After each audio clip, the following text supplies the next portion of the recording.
Kita akan mendengarkan penyembah. Tuhan Yesus memberkati. Silakan Ibu Lydia. Dear Lord, we thank you for the gift of life today. You allow us to have another day to praise you and see your glory. Thank you for the love and protection, especially this time of pandemic. Bless us, Father, with your wisdom as we begin our class. Help us to focus our hearts and minds on what we are about to learn. Inspire us by your Holy Spirit as we think and listen. Guide us by your eternal light as we discover more about the world around us. Lord, we thank you and let your will be done in our lives. We ask all this in the mighty name of Jesus. Amen.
Baik, selamat pagi buat kita semua. Kita telah mendengarkan pujian penyembahan. Kita percaya dalam Yakobus 5 ayat 16 dan 17. Diingatkan buat kita semua, karena itu hendaklah kamu saling mengaku dosamu dan saling mendoakan supaya kamu sembuh. Doa orang benar, bila dengan yakin didoakan, sangat besar kuasanya. Elia adalah manusia biasa sama seperti kita. Saya, Anda, dan kita semua. Dan ia telah bersungguh-sungguh berdoa supaya hujan turun. Jangan turun hujan saat itu ya. Dan hujan pun nggak turun di bumi selama 3 tahun dan 6 bulan. Pujian tadi kita dengar, doa orang benar dapat, kuasa doa dapat mengubah. Nah, bagaimana rahasia doa yang mengubah kemustahilan tentunya? Kita sebagai orang-orang yang dikatakan sebagai orang benar. Bagaimana kita sebagai orang benar? Tentunya adalah kita orang yang menerima pembenaran dari Yesus Kristus Tuhan. Bukan benar-benar maunya kita. Dan bagaimana kita ini adalah menjadi orang benar tadi adalah orang yang mau menjadi pelaku firman. Pagi hari ini kita akan diberkati nanti oleh Bapak Pendeta Andreas Melkisedek mengenai doa yang membawa hasil. Dalam pujian tadi diingatkan bahwasanya bagaimana rahasia doa yang mengubah kemustahilan, tentunya adalah doa ini yang membawa hasil, berdampak. Tetapi kita adalah sebagai orang-orang yang harus di dalam kebenaran, doa orang benar. Doa yang tentu kita percaya sesuai dengan kebenaran firman adalah bagaimana doa yang dasarnya adalah firman Tuhan. Dan bagaimana kita betul-betul yakin bahwa Tuhan Yesus akan mendengar doa kita. Ya, jika yang diminta, kalau saya minta, Anda dan kita semua tentunya nanti kita akan mendengarkan apa yang dijelaskan oleh Bapak Pendeta Andreas Melkisedek, yaitu doa yang maunya Tuhan, bukan maunya kita. Dan ya, bagaimana juga kita percaya bahwasanya kita ini harus minta apa saja kepada Yesus, dan saya, Anda, dan kita semua harus tinggal di dalam firman-Nya. Tentunya, untuk tinggal di dalam firman-Nya, kita harus mau melakukan firman-Nya, dan kita percaya bahwasanya ada Yesus sebagai penolong. Serta di dalam doa-doa kita tahu, doa kita lakukan dengan tekun, sampai maunya Tuhan, waktunya Tuhan. Ada doa yang dijawab, ada doa yang tidak dijawab, ada doa yang tunda jawab. Maka nanti kita, rekan-rekan para sahabat semuanya yang hadir pada saat ini, mungkin nanti ada pokok-pokok yang mau didoakan. Ada pergumulan, baik masalah keluarga, masalah kesehatan fisik, jasmani, masalah keuangan, pekerjaan, masalah hubungan suami istri, hubungan anak dan orang tua dan anak sebaliknya. Mungkin ada pergumulan apapun, mari nanti boleh dituliskan di list kolom chat atau langsung raise hand. Nanti kita akan dibimbing, akan bersama-sama berdoa, nanti akan dipimpin oleh Bapak Pendeta Andreas Melkisedek. Pagi hari ini, rekan-rekan para sahabat, Pastor Andreas Melkisedek adalah, kita tadi sudah sama-sama memperkenalkan, beliau adalah gembala Successful Emmanuel Ministry, dan beliau sebagai seorang pelayan Tuhan full-timer, pendeta full-timer saat ini. Beliau adalah mantan pengusaha, dulunya sebagai seorang pengusaha di Tanah Abang, yaitu garment aksesoris, ya, alat-alat untuk keperluan garment. Dan sebelumnya beliau menjadi hamba Tuhan, Tuhan izinkan mengalami sakit penyakit di dalam tubuhnya. Tetapi bagaimana beliau saat ini dipakai Tuhan dan mengambil keputusan untuk melayani Tuhan sepenuh hati, ya, bersama istri dan anak-anak dan keluarganya, tentunya berkomitmen. Nanti kita akan dengarkan kesaksian beliau dan kebenaran firman yang akan disampaikan dengan tema doa yang membawa hasil. Mari kita siapkan waktu hati dan pikiran kita semua untuk kita mendengarkan kebenaran firman yang akan disampaikan oleh Bapak Pendeta Andreas Melkisedek. Waktu dan kesempatan kami berikan, Pak. Silakan, Pak. Tuhan Yesus memberkati. Shalom. Oke. Shalom semuanya.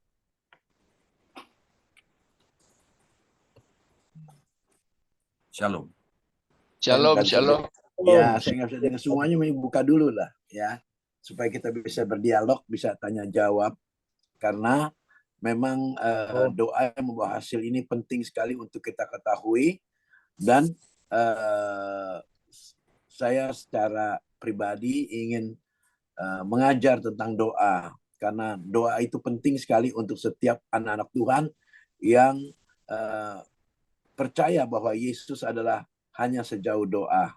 Amin. Oke, mari sebelumnya kita doa sama-sama untuk supaya Tuhan yang siapkan. Jadi Anda berkumpul pagi-pagi ini semuanya bukan karena saya, tapi karena Yesus yang selalu menjawab setiap doa. Amin. Mari kita berdoa. Bapa di surga, Bapa yang selalu baik buat kami, yang kami cinta dan kami kenal di dalam nama Yesus, Tuhan dan Juru Selamat kami hidup. Di pagi hari ini Bapa, kami bersama Jemaat GBI Anastasis ingin belajar berdoa dan ingin mendapatkan hasil dari doa-doa kami. Oleh karena itu Bapak, biar semua yang hadir pada pagi hari ini diberkati oleh Tuhan untuk mengerti tentang cara doa yang baik, yang dimana Tuhan membuktikan dengan cara-cara Tuhan bahwa Tuhan hanya sejauh doa. Oleh karena itu Tuhan, tolong kami Tuhan, berikan hikmat marifat-Mu kepada hamba-Mu dan berikan ingatan-ingatan kepada hamba-Mu untuk menceritakan, menyaksikan betapa dahsyat yang Engkau Tuhan di dalam setiap kehidupan orang percaya.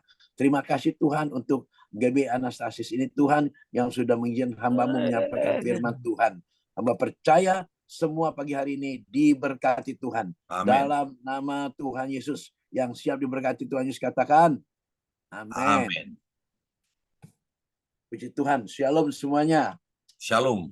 Selamat pagi. Pagi, Pak. Pagi. Terutama untuk Pastor Martinus Rimauval ya. Dan Ibu Yvonne, Pastor Yosua Tanujaya, Pastor Koming Guan ya. Koming Guan. Dan Bapak Hok yang dari Kanada.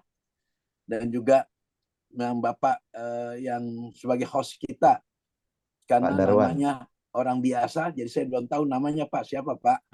Saya Pak Darwan Pak namanya. Baik. Ya, puji Tuhan ya. Nah, saya memang sebagai pengkhotbah, saya adalah orang biasa. Saya sebenarnya pengusaha. Saya bukan pendeta, tetapi saya sekolah dipanggil waktu saat saya ada di Singapura. Saya lagi lagi menunggu anak saya sekolah di Singapura. Tiba-tiba almarhum Bapak Mesak dari GBI Bethel Petamburan, gembala sidang di sana, memanggil saya pulang karena dia dengar bahwa saya berkeliling Indonesia untuk menyampaikan firman Tuhan waktu saat saya masih buka usaha di Pasar Tanah Abang, tapi saya sudah mengadakan KKR ya, KKR kesembuhan, karena memang karunia saya yang Tuhan berikan pertama-tama saya bertobat adalah kesembuhan. Jadi saya melayani KKR kesembuhan di mana-mana, dan lalu saya dipanggil pulang dari Singapura untuk menjadi hamba Tuhan. Lalu saya sekolah di Gereja Bethel Petamburan untuk mengambil kependetaan saya. Lalu saya sekolah dan saya lulus. Waktu itu dari 650 pendeta yang mengikuti acara ujian, ulangan, dan semua pelajaran-pelajaran Alkitab.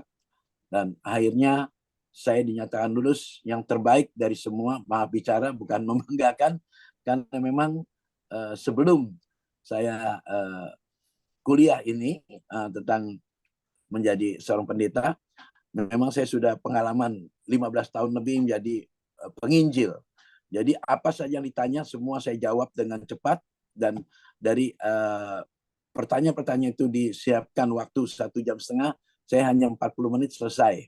Karena semua saya udah pengalaman, udah tahu semua. Karena banyak hamba-hamba Tuhan waktu saat itu bergabung untuk mengambil titel pendeta. Mereka ada yang baru 15 bulan, ada yang baru 1 tahun, ada yang 3 bulan, karena semua dikatrol oleh gembala-gembala sidang di tahun 80-an untuk menjadi pendeta. Jadi waktu saat saya ditanya, berapa pengalaman Pak Andreas kenapa mau jadi pendeta? Berapa lama Pak Pendeta berkecimpung di dalam pelayanan? Saya bilang saya sudah 15 tahun lebih, bahkan saya sudah memberkati pernikahan, saya melepaskan orang yang terikat. Jadi banyak sekali hal-hal pengalaman hidup saya. Jadi disitulah dikatakan bahwa saya layak menjadi hamba Tuhan. Nah, puji Tuhan, sekarang saya berhasil dalam pelayanan tentang doa. Karena memang hampir semua doa-doa yang saya panjatkan pada Tuhan, hampir semua pasti saya terjawab, ya, karena saya tahu cara berdoa yang baik. Oke. Nah, saudaraku yang dikasihi Tuhan Yesus, ada satu kata-kata tema tentang doa orang benar, ya, tadi ya. Yakobus 5 ayat 16 dikatakan doa orang benar besar kuasanya. Dan saya mau sampaikan kepada semua teman-teman supaya mengerti, ya. Yang dimaksud dengan doa orang benar itu bukan berarti kita benar. Di dalam dunia ini tidak satupun orang yang benar, ya, perhatikan, ya. Doa orang benar besar kuasanya, bukan orangnya benar, tapi doanya benar, maka besar kuasanya. Bagaimana cara-cara doa yang benar itu? Mari kita belajar bersama-sama, ya. Nah, mengapa Tuhan Yesus itu menyuruh kita berdoa dengan tidak jemu-jemu? Coba kita buka ayat panduannya, Lukas 18 ayat 1, ya. Nanti kita pindah ke ayat 7 dan 8. Saya bacakan dulu ya, supaya saudara tahu. Semua bisa mendengar suara saya? Pak, dengar Pak. Kedengaran Pak, jelas. Ya, Kedengaran jelas ya? Jelas. Ini jelas. Ya, Lukas 18 ayat pertama dikatakan, Yesus mengatakan suatu perumpamaan kepada mereka untuk menegaskan bahwa mereka harus selalu berdoa dengan tidak jemu-jemu. Ayat ke-7, tidakkah Allah akan membenarkan orang-orang pilihannya yang siang malam berseru kepadanya, dan adakah dia mengulur-ngulur waktu sebelum menolong mereka? Aku berkata kepadamu, ayat 8, dia akan segera membenarkan mereka, akan tetapi jika anak manusia itu datang, adakah yang mendapatkan iman di bumi? Nah, itu penting sekali. Jadi Tuhan mau kita saat berdoa dengan Tuhan, kita harus mempunyai keyakinan yang kokoh bahwa kita punya doa pasti dijawab oleh Tuhan. Berdasarkan iman percaya kita. Oleh karena itu, nanti saudara akan dengar banyak kesaksian-kesaksian saya, di mana ketika saya berdoa, saya selalu mendapatkan jawaban. Nah, artinya, kenapa Tuhan katakan kita diperintahkan Tuhan untuk tidak jemu-jemu? Bahwa seluruh kuasa di surga telah diberikan Tuhan kepada gerejanya, pada umatnya, termasuk kepada kita semua. Jadi saya berharap Anda tahu bahwa setiap kita berdoa, Tuhan sudah memberikan kuasa kepada kita untuk mendapat jawaban. Ya, sebab itu adanya kuasa atau tidak adanya kuasa tergantung bagaimana kita berdoa atau tidak. Ya, saya ulang, ya. Mengapa Tuhan Yesus menyuruh kita, merintahkan kita untuk berdoa tidak jemu-jemu? Artinya bahwa seluruh kuasa di sorga telah diberikan Tuhan kepada umatnya. Sebab itu adanya kuasa atau tidak adanya kuasa tergantung kepada apakah kita mau berdoa atau tidak. Itu saja. Kalau kita mau berdoa seperti hari ini, saudara pagi-pagi sudah berkumpul untuk berdoa. Setiap apa yang kita lakukan, Tuhan katakan, jerih payahmu tidak sia-sia. Saya memimpin doa malam pagi itu dari sejak tahun 96. Ya, sudah berapa tahun itu. Ya, sampai sekarang saya tidak punya gereja, saya hanya sebagai penginjil, saya cuma punya persekutuan doa. Dan persekutuan doa saya itu berlangsung sampai hari ini sudah hampir 28 tahun. Ya. Itu. Tentu Anda mau tahu bagaimana caranya, kenapa Bapak bikin doa pagi. Jadi waktu itu di tahun 96, saya ada seorang pembantu yang selalu mencatat setiap orang yang ingin konseling dengan saya, yang ingin bicara dengan saya dan bertemu dengan saya untuk didoakan. Lalu pembantu saya ini karena dia melihat mujizat, banyak mujizat terjadi di rumah saya, maka pembantu saya ini menjadi Kristen. Dan dia punya penyakit di pinggangnya, bahwa tulangnya itu patah, tulang iga dia, tulang rusuk dia ada yang patah. Dan saya juga kenapa pembantu saya ini selalu tidak bisa angkat barang berat. ternyata tulangnya patah dia. Nah, lalu waktu saat ada seorang yang polisi yang datang ke rumah saya stroke, dia nongkrong, dia dengerin kesaksian saya, lalu polisi ini yang datang dari Surabaya dalam keadaan stroke bersama anak-anaknya, sama istrinya datang, lalu saya doakan dari jam 7 malam sampai jam 10 dia tidak mau pulang. Karena apa? Karena hari itu juga dia disembuhkan Tuhan secara total. Ya. Nah, saya mau tanya dulu pada semua saudara-saudara, maukah dengar kesaksian ini tentang orang stroke langsung pulang sembuh? Mau. Mau. Tentu mau ya kesaksiannya ya. Nah, jadi pendeta polisi ini seorang kolonel, dia stroke dalam keadaan mulut miring dan kaki diseret, tangannya bengkok begitu. Lalu waktu saat saya datang, pembantu saya ini ikut dengarin karena dia senang dengar kesaksian saya. Lalu saya katakan sama bapak ini, ibu sama anaknya dua, anaknya dokter dua-duanya, dia mengatakan bahwa ayah saya datang ke sini karena dengar bapak punya kesaksian-kesaksian saat bapak melayani di doa pagi. Dia bisa tahu dia punya nama dan itu semua dari teman-temannya. Lalu saya bilang begini, bapak sakit seperti ini sudah lama? Tidak, saya belum lama kena stroke ini. Yang jawab istrinya, karena suara suaminya tidak jelas karena cadel, mulutnya mengok. Saya bilang sama istrinya, apakah Anda semua siap untuk melihat mujizat? Semua anaknya jawabkan iya. Tapi ingat, ibunya harus dipisahkan dulu. Ini tiba-tiba saya dapat hikmat dari Tuhan untuk pisahkan istrinya dengan suaminya. Singkat cerita, waktu itu saya bertanya dengan bapaknya, Bapak, kenapa Bapak dikasih masalah dengan Tuhan? Pasti Tuhan punya rencana besar untuk hidup Bapak. Bapak dikasih masalah penyakit. Apakah Bapak siap untuk mengangkat dosa di hadapan Tuhan? Dia bilang, mau, gitu. Mulutnya mengengok gitu ya, mau. Oke, ibu sebagai istri siap-siap, tapi jangan sampai marah. Saya bilang, karena ini pengakuan dosa. Lalu saya katakan, Pak, ini yang Tuhan katakan kepada saya, bahwa apa yang terjadi dengan Bapak saat Bapak bertemu dengan seorang wanita yang rambutnya pendek seperti orang Chinese, itu ada di rumah Bapak. Lalu dia mengakui bahwa dengan tertegun dan bengong, karena saya tidak kenal dia orang Surabaya, istrinya jawab, wah itu si Ina, dia bilang itu. Maksudnya pembantunya. Ya, kalau Bapak kenal si Ina itu, Bapak harus tahu bahwa Bapak punya salah dengan Ina. Apakah betul Ina itu hamil?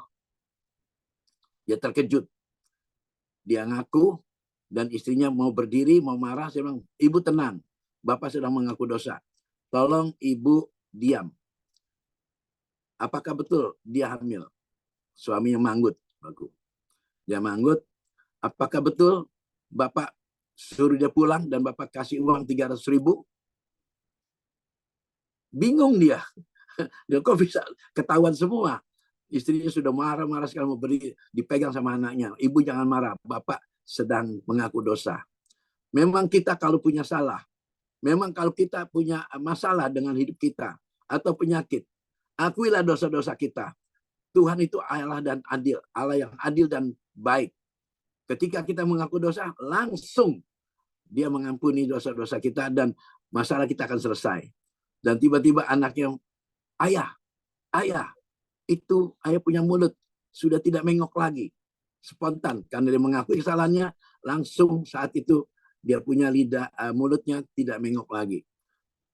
Dan saya katakan ada satu lagi Pak, agak panjang rambutnya, tinggi, apakah betul dia hamil juga? Ternyata 2 pembantunya dihamilin oleh Bapak ini.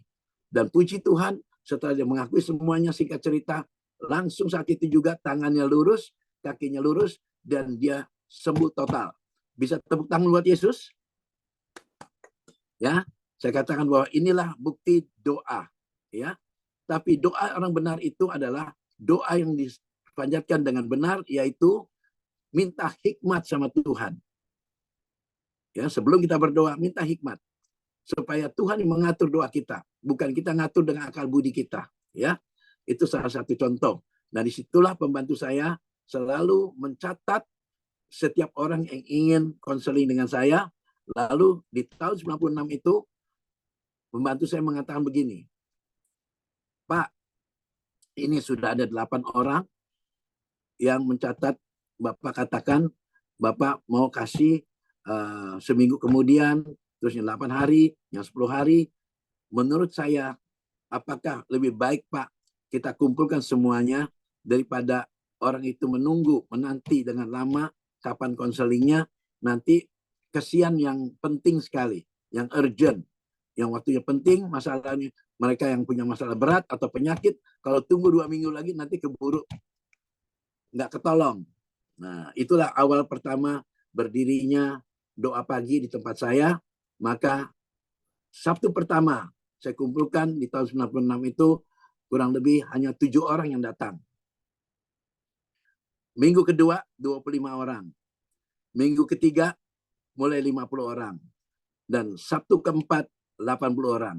Sampai hari ini sudah begitu banyak orang yang datang setiap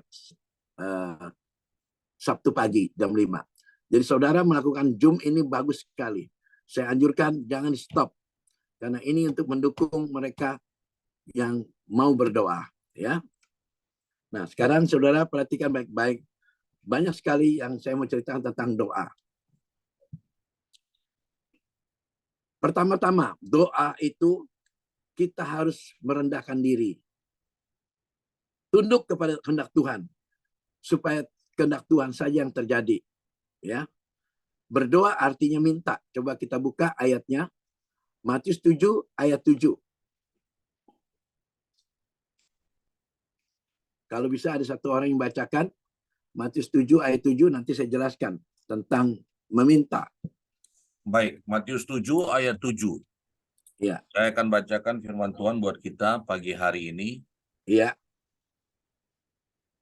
Hal pengabulan doa, mintalah maka akan diberikan kepadamu, carilah maka kamu akan mendapat, ketoklah maka pintu akan dibukakan bagimu. Amin. Silakan Pak. Ayat 8.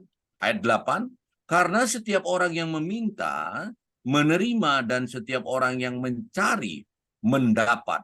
Dan setiap orang yang mengetuk, baginya pintu dibukakan. Amin. Ini bahasa sangat jelas. Karena bahasanya bahasa Indonesia, bukan bahasa Arab. Kalau bahasa Arab kita kadang-kadang masih suka pikir-pikir apa benar.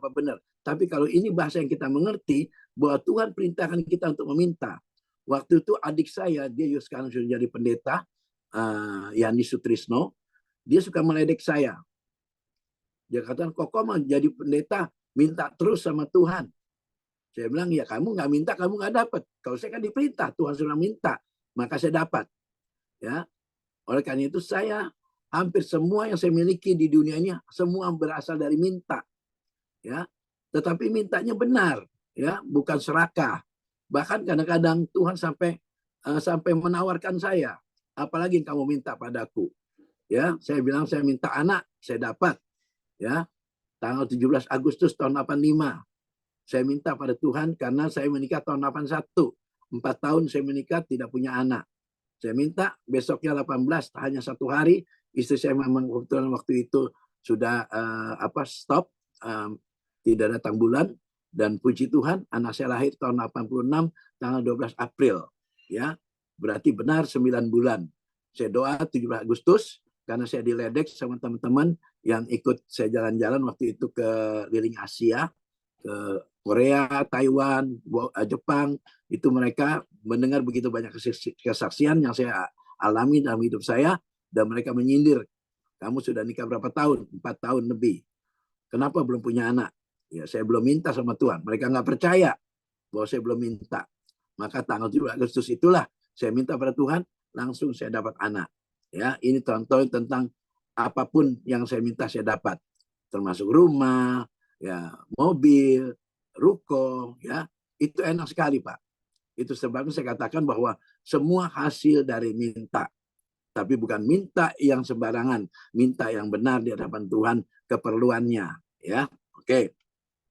Nah, Tuhan tidak akan memberi apabila kita tidak meminta. Yohanes 16 ayat 23 24. Coba. Tuhan tidak akan memberi kepada kita apabila kita tidak meminta, ya. Yohanes 16 ayat 23 24. Saya bacakan aja supaya cepat, ya. Yohanes 16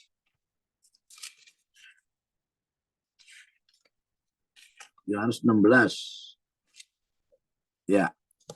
Ayat 23 24. Demikian firman Tuhan. Dan pada hari itu kamu tidak akan menanyakan apa-apa kepadaku. Aku berkata kepadamu, sesungguhnya segala sesuatu yang kamu minta kepada Bapa akan diberikannya kepadamu dalam namaku. Sampai sekarang kamu belum meminta sesuatu pun dalam namaku. Mintalah maka kamu akan menerima supaya penuhlah sukacitamu. Tuh, Amin. ya. Tuhan katakan minta kepada dia.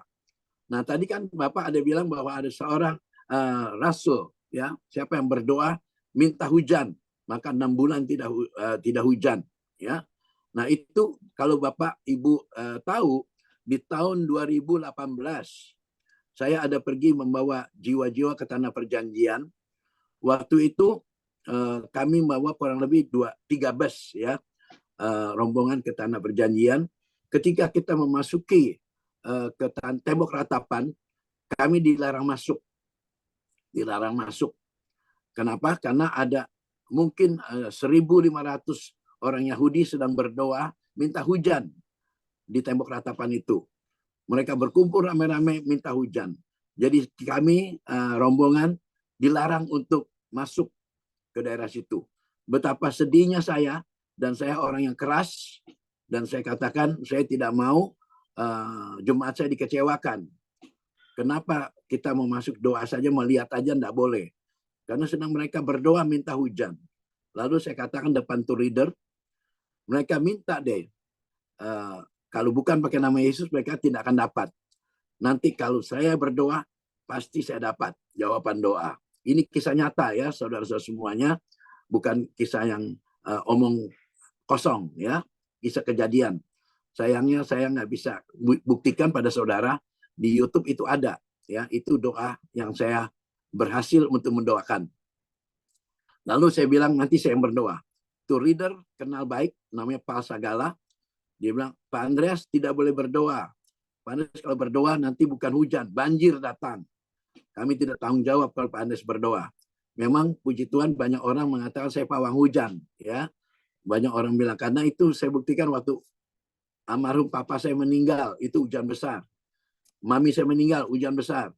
Dan saya buktikan ketika kita berdoa, minta waktu saat penguburan, itu tidak sama sekali tidak ada hujan.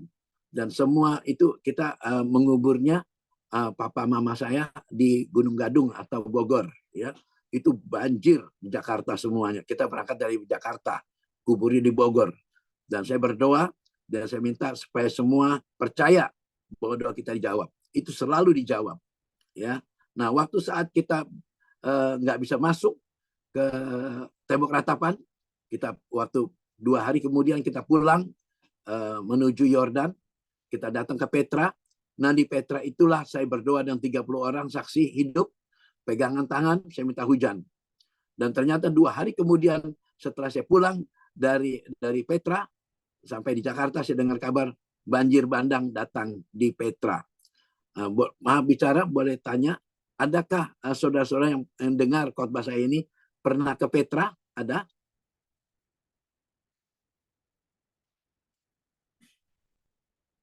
Halo? Nggak, mungkin nggak bisa jawab, ya.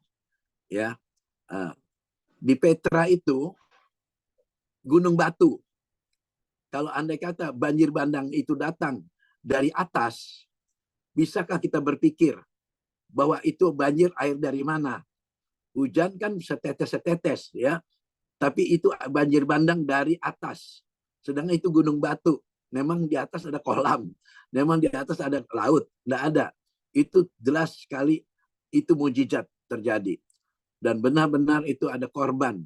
Ya, karena air itu datangnya luar biasa banyaknya. Nah, ini saya katakan bahwa doa yang membawa hasil karena kita benar di mata Tuhan. Kita minta supaya Tuhan turunkan hujannya. Dan itulah terjadi.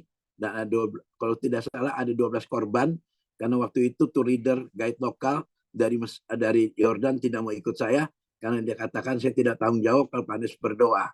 Dan ini contohnya tentang doa yang membawa hasil. Ya. Di dalam doa akan terlihat kemurnian hati. Ya, tolong dicatat. Di dalam doa akan terlihat kemurnian hati dan motivasi. Ya, motivasi kita di hadapan Tuhan apa? Doa bukan program atau kewajiban, tetapi keperluan dan kesukaan. Sebab doa kita dijawab oleh Tuhan. Apakah gereja bertumbuh sehat dan kuat terlihat dari doa-doa kita. Ya, saya ulang ya. Gereja bertumbuh sehat dan kuat tergantung dari doa-doa kita. Oleh karena itu, kalau doa kita itu benar, maka biasanya gereja kita akan bertumbuh dan akan berkembang. Ya, otomatis saudaraku, kalau kita mendoakan jemaat-jemaat kita dan selalu mereka dapat jawaban doa, maka gereja kita akan berkembang. Tapi tujuan kita melayani Tuhan adalah untuk menangkap jiwa-jiwa sebanyak-banyaknya untuk Tuhan, bukan untuk pribadi kita. Ya, oleh karena itu banyak sekali gereja-gereja yang sudah lari dari firman Tuhan. Mereka mengumpulkan jemaat, tetapi bukan untuk membawa mereka kepada Tuhan. Bukan mengajar mereka kepada Tuhan. Tetapi kadang-kadang mereka mencari keuntungan pribadi. Ini yang tidak boleh. Oleh karena itu saya sampai hari ini tidak buka gereja karena saya tidak mau seperti itu. Ya, kita harus benar-benar menangkap jiwa-jiwa percaya kepada Tuhan. Maka bahasa saya sangat sederhana supaya mudah dimengerti. Supaya kita semua mengerti cara-cara berdoa yang baik. Ya. Nah, ini ada pertanyaan, mengapa sulit berdoa? Ya. Karena sebab kita tidak tahu minta apa saat berdoa. Mengapa tidak tahu apa yang hendak kita minta? Karena kita tidak memiliki visi. Tuh, ingat itu. Kalau kita memiliki visi, tujuan kita benar, maka kita tahu cara kita berdoa yang baik. Ya. Coba kita buka 2 Tawarik 7 ayat 11-12, Pak. Tolong Bapak bacakan. Baik, dan 2 Tawarik 7. Ayat 11 dan 12. Baik, saya akan bacakan firman Tuhan buat kita semua pagi hari ini Ya. dalam 2 Tawarik 7. 2 Tawarik 7 ayat 11, 11-12. 11-12. Tuhan menampakkan diri kepada Salomo untuk kedua kalinya. Iya. Demikianlah Salomo menyelesaikan rumah Tuhan dan istana raja, dan berhasil melaksanakan dalam rumah Tuhan dan dalam istananya segala sesuatu yang timbul dalam hatinya. Kemudian Tuhan menampakkan diri kepada Salomo pada malam hari dan berfirman kepadanya, "Telah kudengar doamu dan telah kupilih tempat ini bagiku sebagai rumah persembahan." Amin. Nah, itu visinya, ya. Makanya kalau kita berdoa dengan satu tujuan yang benar, pasti kita akan dapat jawaban doa tersebut, ya. Doa kita tidak jawab karena Tuhan tidak mendengar doa kita. Mengapa Tuhan tidak mendengar doa kita? Karena kita kadang-kadang salah berdoa, gitu. Ya, contohnya begini. Kita kalau berdoa dengan Tuhan harus ikut ajak dialog dengan Tuhan. Kalau saya berdoa saya begini, bukannya doa gini. Memang Tuhan mengajarkan tentang doa Bapa kami, ya. Ini saya suka khotbah di Yerusalem atau di tanah perjanjian. Banyak kali orang salah arti tentang doa. Karena Tuhan mengajarkan doa Bapa kami, Bapa yang di dalam surga, dikenan namamu datang. Bukan begitu. Kalau kita doa seperti itu menghafal, ya. Karena Bapak dan Ibu semua yang hadir pada pagi hari pasti tahu setiap ayat mengandung arti. Amin. Ya, setiap ayat mengandung arti. Nah, maksudnya doa Bapa kami, berarti kita sedang berdoa dengan Bapa kita, ya, yang ada di sorga. Datanglah jadikanlah di sorga seperti di bumi. Jadi kita mau supaya apa yang kita doakan itu benar-benar sesuai dengan apa yang Tuhan mau seperti di sorga itu, ya. Dan saudara tahu cara berdoa. Doa jangan sembarangan, terutama bangun pagi. Anda harus rapi, ya, jangan tidak gosok gigi, tidak cuci muka, tidak minum dulu. Karena kalau kita berdoa langsung, kita bangun tidur langsung duduk berdoa, nggak kuat doanya. Paling kuat 5 menit selesai. Oleh karena itu kita akan berhadapan langsung dengan Tuhan yang Maha Suci. Jadi kita harus rapi. Jangan dalam keadaan masih baru kucek-kucek mata, langsung doa. Salah itu. Ya, doa harus serius dengan Tuhan. Kalau kita ketemu Bapak Jokowi, presiden kita, pasti kita rapi-rapi. Kita ke salon dulu, mau potong rambut dulu, dandan dulu. Begitupun dengan Tuhan. Kalau saudara perhatikan masalah yang kecil, maka Tuhan percaya kepada Anda masalah yang besar nanti. Persoalan yang besar akan Tuhan izinkan terjadi atas hidup saudara. Kalau saudara menghormati Tuhan. Itu doa seperti itu. Dan ada satu orang kesaksian seorang tukang gado-gado di Pasar Tanah Abang. Ya, itu saya ajarkan cara berdoa. Saya terkejut, saya bilang, tiap saya bangun jam 2, jam 3 saya berdoa, itu selalu saya rapi. Ternyata orang ini lebih lagi. Dia bilang, saya bukan, waktu pertama kali saya ajak suami saya berdoa, karena dia orang Buddhis, dia begitu lugunya menerima ajaran saya, hanya seorang tukang gado-gado, namanya Ibu Wawa, saudaraku ya. Biar saudara boleh selidiki cerita saya betul apa tidak. Kalau saya berani bersaksi karena semua kebenaran. Jadi saya berani menyebut nama orangnya supaya Anda selidiki. Saya punya kesaksian betul atau tidak. Dan boleh katakan kesaksian saya semua tidak ada di karang-karang kejadian. Nah, jadi waktu itu diajak suaminya berdoa pagi hari. Suaminya nggak tanggung-tanggung. Dia cuci muka, dia mandi soalnya jam 2 pagi. Ya orang kalau mandi kan pasti bulu pada bangun kalau jam 2 pagi. Ya, tapi Tuhan dengar dan Tuhan lihat perbuatannya yang serius dengan Tuhan, maka Tuhan jawab doa dia. Ya, dia katakan waktu pertama kali ketemu dengan saya, dia waktu itu kerja gaji cuma 200.000. Begitu dia ikutin ajaran saya, langsung naik 500.000 karena dia sudah kerja 5 tahun tidak pernah naik gaji. Setelah dia ikutin pengajaran saya, langsung dia gajinya naik jadi 500.000. Ya, itu. Dan sekarang tukang gado-gado itu sudah kaya raya. Dia bisa dari waktu itu dia rumahnya cuma 2 meter kali 8 meter.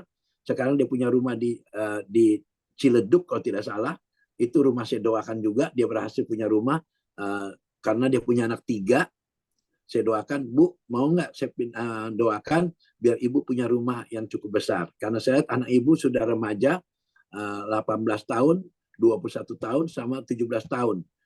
2 pria, 1 laki. 2 pria, 1 wanita. Yang wanita ini 17 tahun yang paling kecil. Dia tidur berlima, saudaraku. Ya, gabung. Saya bilang, aduh, betapa sedihnya tidur bersama-sama dengan anak remaja. Saya bilang, mau nggak kita berdoa supaya bisa punya rumah yang kamarnya 4? Saya bilang begitu. Itu semua belum terjadi. Begitu saya doakan, setelah dia ikutin pengajaran-pengajaran yang saya ajarkan, dan mereka berdoa dengan sopan di hadapan Tuhan, maka dalam waktu singkat, 2 tahun kalau tidak salah, dia dari rumah hanya nyewa, sampai bisa beli rumah di Ciledug, dan punya kamar percis 4, saudaraku. Ya, dan di rumah itu ada garasinya, tapi belum ada mobilnya. Saya doakan lagi supaya punya mobil, dalam waktu 3 bulan, anaknya sudah bekerja, yang 21 tahun itu di Bank BCA, Bank Buana kalau tidak salah, bukan BCA, Buana kalau tidak salah waktu itu. Sekarang UOB ya, ganti. Karena dia bergabung dengan bank dari Singapura. Ya, dia kerja, lalu dapat tawaran mobil. Dan dapat mobil dari kantornya, sebuah Kijang baru. Setelah saya doakan selama 1 bulan, betul-betul dia dapat mobil, dapat rumah. Sekarang sudah tahu, keluarga ini sudah punya rumah di Amerika. Seorang tukang gado-gado, ya, nama Ibu Wawa, dan anaknya sudah semua ada di sana di Amerika, dan mereka sudah mengundang saya ke Amerika melihat rumahnya, dan dia minta supaya saya pindah ke Amerika. Saya bilang saya nggak bisa, walaupun saya bisa melayani di Amerika, tapi saya tidak mau pindah ke Amerika karena di Amerika menurut saya tidak ada warteg. Saya hobinya makan warteg, ya, puji Tuhan. Nah, sekarang kita lanjut lagi tentang doa. Kuasa surga, ya, kenapa sulit berdoa? Karena kadang-kadang kita berdoa, tidak tahu cara berdoanya. Berdoa, belum Tuhan bicara, kita sudah selesai. Misal contoh begini, Bapa di sorga, terima kasih Tuhan. Saya bersyukur untuk hari ini, di mana Tuhan sudah menjawab doa-doa kami. Kami yakin bahwa ketika kami minta apapun kepada Tuhan, kami pasti menerima apa yang kami minta. Dalam nama Yesus. Amin. Nah, ini salah berdoa seperti ini. Doa seperti dialog dengan Tuhan. Kita tanya apa yang ungkapkan isi hati kita. Doa tidak perlu diatur. Doa keluar dari hati kita, dari dasar hati kita yang paling dalam. Apa yang kita minta, ngobrol aja seperti minta kepada Bapa di sorga. Dia bukan Tuhan yang jauh, dia Tuhan yang dekat dengan setiap umat yang mengasihi dia. Ya, jadi saya harap Bapak, semua Ibu, waktu saat berdoa harus tahu cara-cara berdoa yang baik. Ya, doa dapat melepaskan kuasa Tuhan di bumi ini. Kunci doa dijawab atau tidak dijawab adalah kondisi hati kita, bukan ambisi kita. Ingat itu, ya. Kunci doa dijawab bukan ambisi, bukan kondisi, tetapi kita minta dengan hati, ya, supaya doa kita dijawab oleh Tuhan. Nah, sekali waktu, ya, saya akan menyaksikan di mana waktu saat saya kesulitan di tahun 87, di tanggal 13 Maret. Waktu itu saya bermimpi bahwa saya melihat dua wajah, yaitu cihu saya dan satu cici saya yang satu. Saya tanya Tuhan ketika saya mimpi, saya bangun, kenapa Tuhan kedua orang ini, cihu dan cici saya? Jadi cihu saya itu yang, kan saya punya cici ada 5 ya saudaraku ya, semua perempuan, saya anak ke-6 laki-laki. Jadi cihu saya ada 5 orang. Nah, ini cici yang kedua. Cici yang kedua ini Tuhan bilang suruh berkati cici saya yang kedua ini. Yang cici pertama itu suaminya harus didoakan. Nah, jadi karena saya lihat wajah itu dua-duanya, saya tanya Tuhan, lalu saya bangun istri saya waktu itu jam 2 pagi. Saya minta, tolong Mami siapkan uang 500.000 untuk kasih cici saya. Saya nggak tahu kenapa Tuhan bilang berkati cici saya yang kedua ini. Sudah, lalu Tuhan katakan yang satu lagi cihu saya harus didoakan. Saya nggak ngerti kenapa, maksudnya apa. Saudara tahu, waktu saat jam 6 pagi, setelah habis saya doa, tentu saya jam 5, saya tidur lagi. Jam 6 ada yang ketuk pintu. Ternyata begitu saya buka, jam 6 itu, Mami saya datang. Lalu saya bilang, Mam, antar saya ke Cici yuk. Cici Hoyu. Kenapa? Tuhan tadi pagi suruh perintahkan bahwa bawa berkat ini buat cici saya. Lalu Mami saya bilang begini, memang kamu tahu nggak sih bahwa hari ini ulang tahun cicimu? Oh, saudara lihat, perhatikan. Ketika kita melakukan apa yang benar di mata Tuhan, Tuhan peduli dengan keluarga kita. Ternyata cici saya ulang tahun, saya nggak tahu saya harus berkati dia. Nah, istri saya pikir karena itu saudara saya, istri saya bilang, kamu sih ada-ada aja. Memang itu pikiran kamu. Bilang, tidak, memang Tuhan perintahkan saya untuk memberkati cici saya. Lalu saya pergi sama Mami saya ke rumah cici saya pagi-pagi itu. Ternyata saudara tahu, cici saya ini memang di antara semua yang antara cici saya paling miskin dia. Dia punya anak 3, laki 1, perempuan 2. Ketika saya lihat, saya ngintip di rumahnya, dia sedang mengucap syukur di rumahnya untuk ulang tahun cici saya. Saudara tahu, dia berlima berhadapan dengan 1 mangkok Indomie. Mereka mengucap syukur. Dengan 1 mangkok Indomie, mereka makan berlima, saudaraku. Dia bagi-bagi mengucap syukur pada Tuhan. Saya menangis di depan pintunya. Saya masuk, saya dorong. Saya bilang, diberkatilah Anda semua, karena Tuhan kirim saya untuk memberkati Anda. Ini berkat buat Cici. Mereka berlima menangis karena mereka nggak punya uang. Dan saya bersyukur di mana Tuhan pakai saya untuk memberkati Cici saya. Begitu susahnya mereka hanya makan semangkok Indomie berame-rame, saudaraku, dengan ucapan syukur. Ini contohnya. Nah, yang kedua, saudaraku, mestinya saya langsung ke cihu saya. Ternyata saya waktu saat itu, saya tidak pikir, udah cici 1, nah cihu nantilah berapa hari kemudian. Ternyata kalau kita sudah diperintah Tuhan, jangan ditunda-tunda. Ternyata saya menundanya. Ternyata besok harinya, ciu saya jatuh dan dia kena stroke. Dibawalah ciu saya ke rumah sakit Pelni. Waktu saya tinggal, waktu itu masih kontrak rumah. Saya tinggal di Petamburan 2. Sudah tahu, waktu ciu saya sakit, saya datang ke rumah sakit, saya bilang ini pelayanan saya diperintah Tuhan. Tapi sayang ciu saya sudah diopnam di rumah sakit Pelni. Ternyata dia kena stroke, pendarahan, dan dia sudah tidak bisa bangun. Saya berdoa puasa saat itu langsung, saya minta ampun sama Tuhan, karena saya tunda perintah Tuhan untuk mendoakan ciu saya. Saya puasa hari pertama, lalu saya berdoa, itu di jam 11 siang. Hari kedua saya lihat ciu saya datang lagi jam 7 malam. Ternyata saya lihat bahwa ciu saya sudah makin parah. Bukan sembuh, malah sekarang sudah tidak bisa buka mata. Bingung saya. Saya bilang ini pelayanan saya. Lalu tiba-tiba saya disamperin oleh seorang suster. Dikatakan begini, Pak, ini siapa Bapak?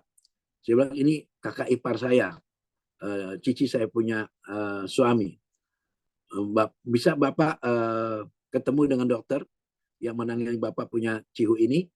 Ya, saya ketemu dengan dokter itu. Dokter katakan bahwa ciu saya sudah tidak bisa tertolong. Karena mata sudah tidak bisa buka, mulut tidak bisa bicara, telinga sudah tuli, dan badan semua tidak bergerak. Dokter katakan bahwa ini tidak mungkin bisa sembuh. Kalau mau bawa pulang, silahkan bawa pulang. Dan dikatakan bahwa andai kata sembuh pun dia lumpuh total. Terkejut saya. Saya bilang, waduh Tuhan, kok begini jadinya? Saya bilang depan dokter itu, ini pelayanan saya. Saya tidak percaya apa yang profesor katakan. Saya bilang, pasti besok ciu saya sembuh. Lalu susternya mendorong saya, kamu berhadapan dengan profesor, jangan sembarang ngomong. Jangan kamu percaya sama Tuhan, tapi bukan begitu caranya. Saya bilang, saya tidak percaya. Pokoknya ini pelayanan saya. Tuhan yang perintahkan saya untuk mendoakan dia. Ya sudah, diusir saya pergi. Lalu saya pulang, itu persis tanggal 13 Maret tahun 87. Usia saya sudah 35 tahun waktu saat itu. Karena saya tak lahir tahun 52. Nah, sorenya, hari ketiga, saya berdoa, saya pergi ke satu gereja, namanya Yasdi ya. Yang ada, Bapak tahu Yasdi itu yang ada di Pasar Baru? Pasar Baru ada tempat doa. Waktu itu teman-teman kami semua ada di sana. Seperti Johan Handoyo yang ada di GBI Betani ya. Johan Handoyo, Fitri Komase, siapa lagi tuh. Pokoknya banyak lah hamba-hamba Tuhan yang seangkatan saya waktu itu. Dan saya berdoa, ternyata Tuhan jawab doa saya. Dibilang tidak boleh, kalau kamu percaya pada Tuhan, bahwa doa kamu pasti dijawab. Saya sudah senang, tapi tidak boleh, doa tidak boleh membanggakan diri, dia bilang. Bahwa kamu berdoa, di rumah juga ada Tuhan, di rumah sakit juga ada Tuhan. Jangan berdoa seperti untuk disanjung atau dipuja orang. Teriak-teriak, tidak boleh saudaraku. Ya, kita harus betul-betul kusuk dengan Tuhan. Lalu saya pulang ibadah jam 9, saya bawa kendaraan saya langsung, mestinya saya tidak boleh ke rumah sakit Pelni lagi. Sampai rumah sakit Pelni 10:30. Saudara tahu, waktu saya datang ke rumah sakit, saya diusir, saudaraku. Diusir sama suster, dia kenal saya yang kemarin jorokin saya itu. Lalu dia bilang, Pak, ini udah malam, tidak boleh berdoa di sini. Saya bilang, saya cuma doa dong, masa tidak boleh. Saya lihat cihu saya sudah tidak bisa apa-apa, dan dikipasin badannya, karena badannya besar sekali, gemuk. Saya pulang ke rumah, saudaraku. Dan jam 11 malam itu saya berdoa di rumah. Saya nyanyi, saya ingat sekali bahwa di hadapan hadiratmu, ya Bapa, ku datang. Nah itu, segala keangkuhan harus hilang. Saya buang semua, dan saya katakan, Tuhan ampuni saya.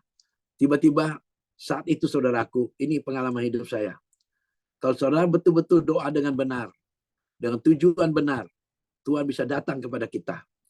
Tiba-tiba Tuhan tanya, ingat anakku besok hari apa? Saya bilang besok hari Kamis Tuhan. Besok hari apa? Oh iya, besok hari ulang tahunku, 14 Maret. Jadi saya disuruh mengucap syukur dulu. Nah ini doa yang benar seperti ini. Harus mengucap syukur dulu. Saya mengucap syukur saat itu. Tuhan terima kasih. Sudah 35 tahun Tuhan menjaga saya. Tuhan sudah kasih saya rumah. Tuhan sudah kasih saya mobil. Tuhan sudah kasih saya istri. Tuhan sudah kasih saya anak. Karena tahun 87. Anak saya lahir tahun 86. Saya mengucap syukur semuanya. Lalu Tuhan kan besok kamu ulang tahun. Minta apa dengan aku? Nah saya bilang sama Tuhan saat itu. Aku minta besok Tuhanku sembuh. Cihuku sembuh Tuhan. Dia sedang ada di rumah sakit Pelni. Tolong Tuhan jamah dia. Tuhan bilang, aku siap ke sana. Nah ini kisah nyata saudaraku. Tiba-tiba saya melihat Tuhan Yesus seperti terbang. Dia pergi ke rumah sakit Pelni. Jam setengah 12 malam saudaraku. Saya berdoa dengan istri saya. Tiba-tiba saya lihat Tuhan menyentuh leher dari Cihu saya ini. Dan saya teriak jam setengah 12 itu. Sembuh, Cihu saya sembuh, Cihu saya sembuh. Istri saya kaget, kenapa teriak-teriak malam-malam? Cihu saya sembuh. Lalu saya dengan sukacita, saya mengucap syukur sama Tuhan, saya tidur. Jam 6 pagi kembali lagi, mami saya datang. Dia ketuk pintu saya buka, karena rumah mami saya dekat dengan rumah saya, hanya jarak 500 meter. Jadi di jalan kaki ke rumah saya. Jam 6 pagi itu saya buka pintu, mami saya ucapin selamat sama saya. Lalu saya bilang, selamat ya Mam, ulang tahun. Bukan, selamat. Cihu kamu ini hari duduk lagi makan. Sembuh dia, dapat kabar dari Pelni. Puji Tuhan, ternyata doa saya dijawab. Dokter yang katakan bahwa Cihu saya tidak tertolong, sudah lumpuh, sudah tidak bisa buka mata, tidak bisa makan, tidak bisa dengar. Semua sembuh total. Tepuk tangan buat Yesus ya. Puji Tuhan. Inilah doa yang membawa hasil. Bahwa benar-benar ketika kita berdoa dengan benar di hadapan Tuhan, maka Tuhan menjawab doa kita. Ya, kuncinya. Nah, tentu Anda mau tahu kuncinya di mana? Kalau kita berdoa membawa hasil, ya. Itu Markus 11 ayat 24. Tolong Pak, dibacakan lagi, Pak. Terima kasih sebelumnya, Pak. Markus 11 ayat 24. Baik. Baik, saya akan bacakan Markus 11 Ayat 24. ayat 24. Ya. Buat kita semua pagi hari ini. Karena itu aku berkata kepadamu, apa saja yang kamu minta dan doakan, percayalah bahwa kamu telah menerimanya, maka hal itu akan diberikan kepadamu. Amin. Nah, saudaraku yang dikasih Tuhan Yesus, kalau Anda semua minta pada sesuatu pada Tuhan, ingat baik-baik bahwa kamu seolah-olah sudah menerimanya. Itu ingat, ya. Jadi kalau saudara sudah meyakinkan doa saudara dijawab, saya percaya doa kita pasti dijawab. Saya kalau nanti berjumpa dengan saudara di gereja atau di mana, karena kita kalau begini saya kurang apa, karena nggak ada tatap muka, nggak enak rasanya bicaranya. Saya kepengen supaya saudara betul-betul antusias mendengar khotbah saya ini, supaya Anda juga mengalami apa yang saya alami. Ya, apa saja berarti tidak terkecuali. Yang saya belum dapat adalah tapi jangan anggap membanggakan diri, nggak perlu ya saudaraku ya. Yang saya belum dapat adalah berjalan di atas air. Itu yang saya belum bisa. Hampir semua yang tertulis di Alkitab saya alami. Makanya setiap ada ayat, saya ada kesaksian. Ada ayat, ada kesaksian. Karena saya alami semuanya itu. Berarti saudara menjadi orang Kristen, orang yang paling beruntung di bumi. Kenapa? Karena firman Tuhan itu benar. Dan semua pasti akan digenapi. Tidak satu pun ayat yang tidak akan digenapi. Hanya satu yang belum digenapi, kedatangan Tuhan Yesus yang kedua kali. Oleh karena itu mulai hari ini, ingat kuncinya. Kalau Anda yakin doa saudara dijawab, seolah Anda sudah menerima, maka saudara akan dapat jawaban doa. Itu yang dimaksud dengan doa yang membawa hasil. Tuhan memberkati. Ya, terima kasih Bapak ya. Tuhan memberkati ya. Amin. Shalom, Amin. Pak Amin. Andreas. Haleluya. Ya, Banyak Baik. yang meminta doa nih Pak Andreas nih. Baik, boleh, terima boleh, kasih. boleh. Baik, terima kasih buat Bapak Pendeta Andreas yang telah menyampaikan kebenaran firman buat kita tentunya pagi hari ini.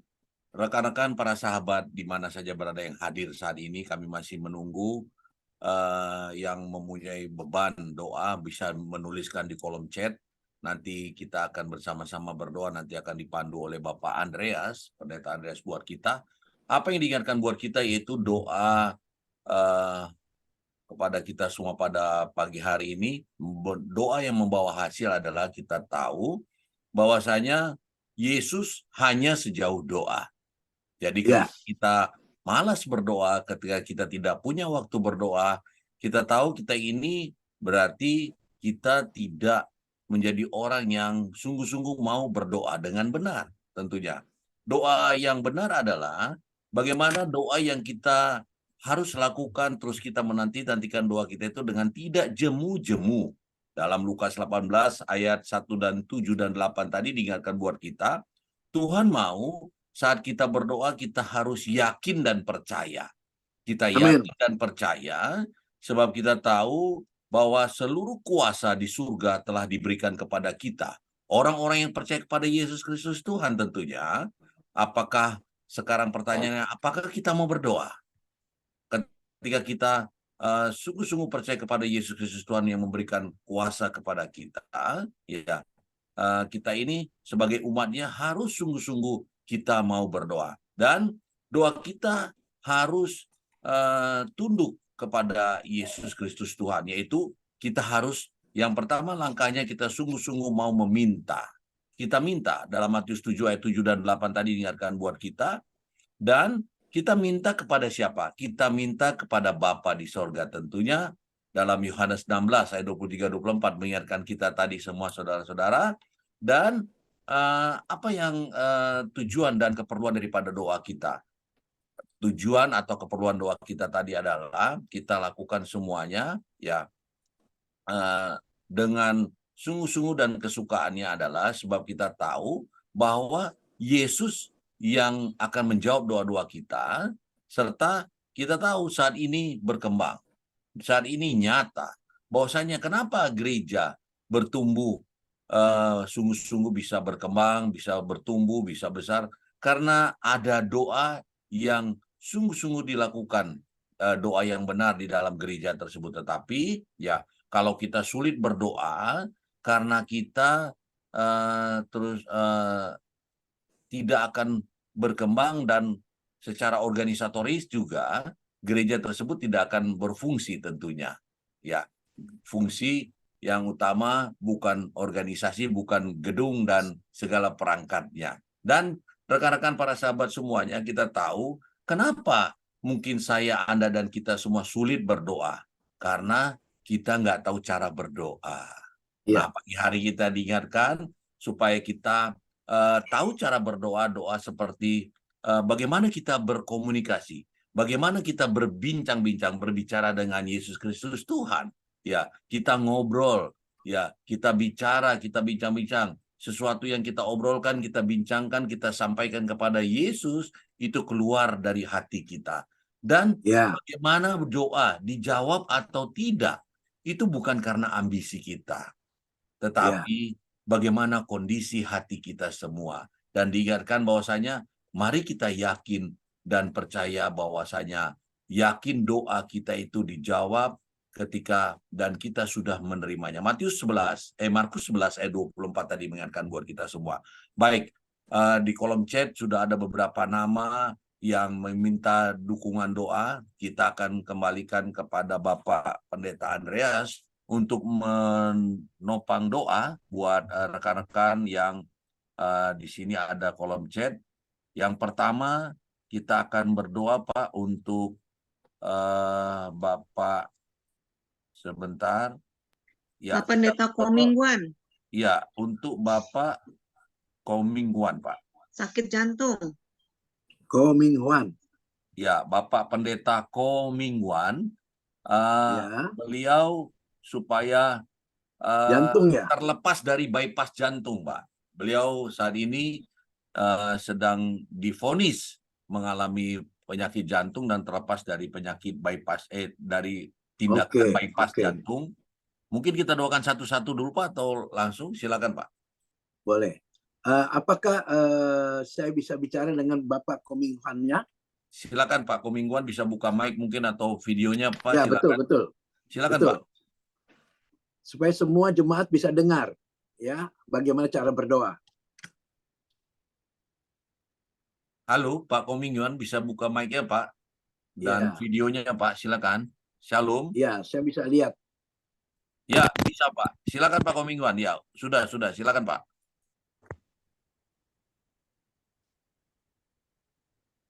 Halo, suaranya Ya. belum keluar Pak. Belum keluar Komingguan. Volume suaranya Pak Ko. Ya, mic-nya masih tertutup Pak. Silakan dibuka mic-nya. Ya sudah, silakan Pak. Pak Komingguan. Ya, suaranya nggak keluar Pak. Mic-nya mungkin volumenya Pak, volume.